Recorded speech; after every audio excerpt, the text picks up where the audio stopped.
Apakah kedewasaan itu tentang usia semata? Apakah perbedaan antara kedewasaan dan kebijaksanaan? Bagaimana cara seseorang untuk menjadi dewasa? Apakah manfaat dari kedewasaan itu? Yuk sama-sama kita berpikir.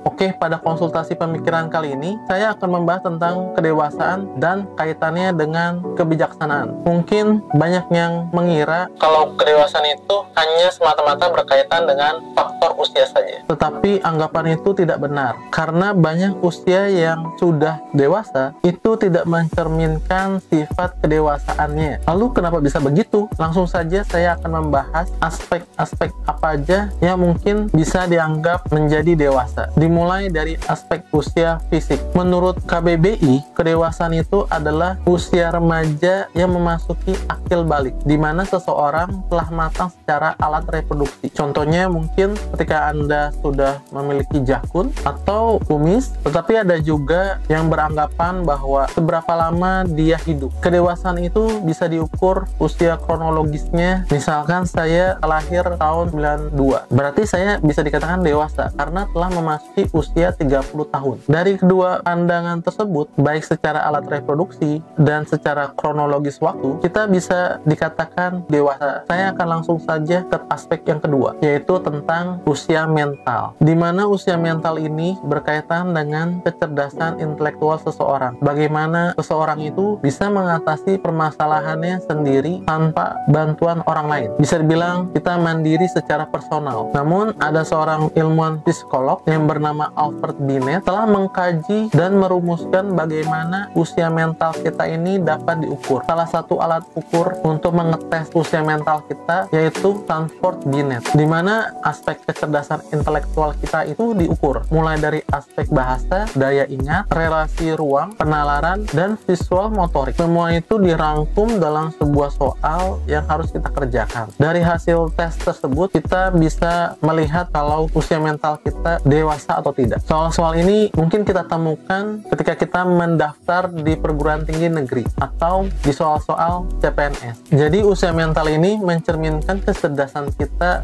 secara intelektual, berpikir logis, kritis, rasional, daya ingat, dan pemecahan masalah sampai aspek kehidupan. Karena ketika telah mengetahui usia mental kita dapat mengatasi setiap permasalahan yang terjadi di hidup kita. Karena hidup ini penuh dengan permasalahan yang harus kita selesaikan secara mandiri. Aspek yang terakhir yaitu adalah usia emosional. Usia emosional ini berkaitan dengan bagaimana kita mengelola emosi, perasaan kita, dan memahami perasaan orang lain. Dengan kita memahami emosi kita dapat melakukan tindakan yang baik bagi lingkungan kita dan masyarakat. Hal ini dapat berefek positif untuk diri kita kembali. Karena seperti pepatah Aristoteles sampaikan, bahwasannya apa yang kamu lakukan kepada orang lain seperti kamu ingin diperlakukan. Misalnya dibilang, kalau kamu ingin dicintai, kamu harus mencintai orang itu. Dengan begitu, kamu dicintai oleh orang tersebut. Kita harus mampu memahami dan mengerti perasaan orang lain. Karena kita hidup di lingkungan bermasyarakat. Untuk itu, kita harus mengerti emosi kita dan mengaturnya secara baik. Ada 3 aspek yang mempengaruhi seseorang bisa dikatakan menjadi dewasa, yaitu usia fisik, usia mental, dan usia emosional. Tetapi saya ingin menambahkan poin penting, yaitu kita harus mampu melawan diri kita sendiri, karena musuh terbesar yang kita miliki adalah diri kita sendiri. Kenapa demikian? Karena kita selalu bertindak berdasarkan emosi kita, harga diri kita, keegoisan kita, dan penilaian kita. Jika kita mampu melawan diri kita akan mengetahui batasan dan kekurangan diri kita, sehingga kita lebih bijaksana dalam memilih keputusan, baik itu benar dan salah maupun itu baik dan buruk. Kita telah paham dan kita mengerti bagaimana masing-masing dari kedua kutub memiliki kekurangan, sehingga kita menjadi dewasa. Dan disinilah tindakan kita menjadi bijaksana. Kekeliruan tentang diri kita telah hilang, sehingga kita mampu menjadi bijak, mampu menilai tindakan kita sendiri, apakah itu baik atau buruk untuk lingkungan kita, untuk diri kita sendiri, atau untuk orang lain. Hal ini saya pelajari di universitas saya, yaitu adalah ilmu filsafat, di mana filsafat Filsafat berasal dari kata Yunani, yaitu philo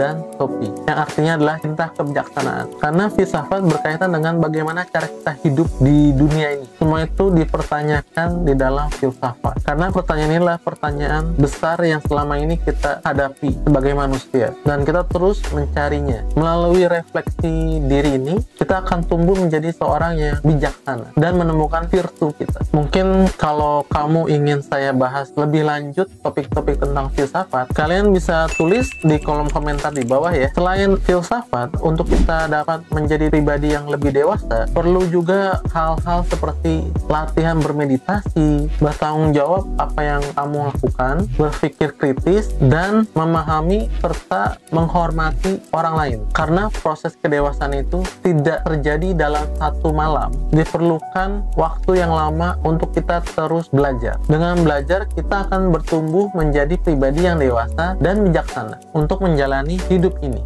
Selamat berpikir.